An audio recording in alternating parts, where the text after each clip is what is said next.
అదే మా అపార్ట్మెంట్ లో పర్మిషన్ లేకుండా కట్టడం లేదు, బఫర్ జోన్ లో లేదు.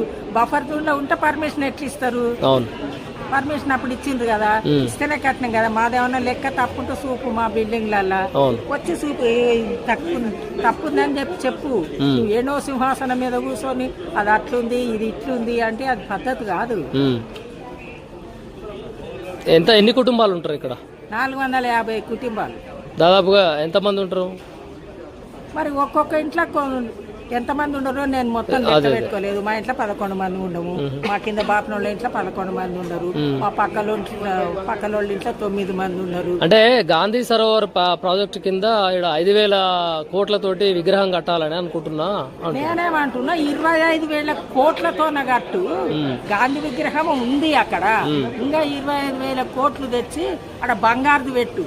అందరు గాంధీ సరోవరా మానస సరోవరం కట్టు, గాంధీ సరోవర్ కాదు, మానస సరోవరం కట్టు. కానీ ఇక్కడ గాంధీ మహాత్ముడు ఉన్నాడు, ఇంకో గాంధీ మహాత్ముడితో అవసరం లేదు. నీకు అంత కోరిక ఉంది పెట్టాలంటే బంగారు పెట్టు.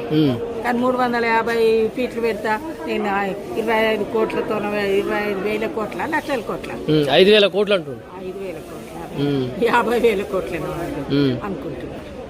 50,000 కోట్లతో పెడతాడు బంగారుతో వస్తుంది కదా పెట్టు అని అంటున్నారు. ఇప్పుడు మా సంసారాన్ని ఈయనకు చెప్పాలన్నా, ఇప్పుడు మా ఇండ్లు ఒక్కొక్క నమూనా కొనుక్కున్నారు.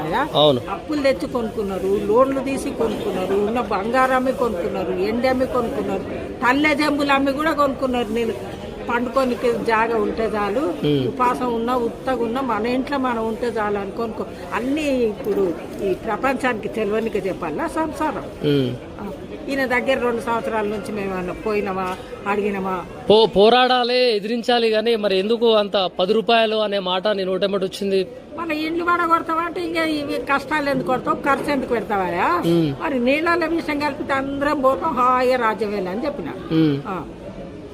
ఇప్పుడు ప్రభుత్వం ఎక్కడన్నా భూమి కానీ ప్రభుత్వము భూమిని తీసుకోవాలని అనుకుంటే బుల్డోజర్లతోటి వస్తుంది. మరి బుల్డోజర్లు వస్తే ఏం చేస్తారు? మీ పరిస్థితి ఏంది? చెప్పినా కదా, బుల్డోజర్లు వస్తే రోడ్డు మీద వండుకుంటాం, మా మీదకి వెళ్ళి బుల్డోజర్లు కొని. కానీ ఏ ముఖ్యమంత్రి ఏ ప్రభుత్వం ఇటువంటి పని చేయలేదు, ప్రజలను ఇబ్బంది పెట్టలేదు. మరి మంచి పని చేస్తేనన్న పేరు వస్తుంది, చెడ్డ పని చేస్తేనన్న పేరు వస్తుంది. మంచి పని ఎట్లా శాతాన అయితే లేదు ఈయనకు.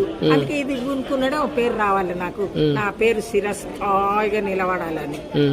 కేసీఆర్ 10 సంవత్సరాలు పరిపాలించండి, ఎప్పుడన్నా మీకు నోటీసులు కానీ ఇట్లా కూలుస్తామని నోటీసులు ఇవ్వలేదు, నోటితోనే చెప్పలేదు. కానీ ఇంకా మాకు మంచినీళ్లు లేవంటే ఇమ్మీడియట్ గా మంచినీళ్లు తెప్పించిండు, కరెంటు తెప్పించిండు, మాకు అన్ని విధాల సౌకర్యం చేసిండు. కానీ 200 పెన్షన్ 2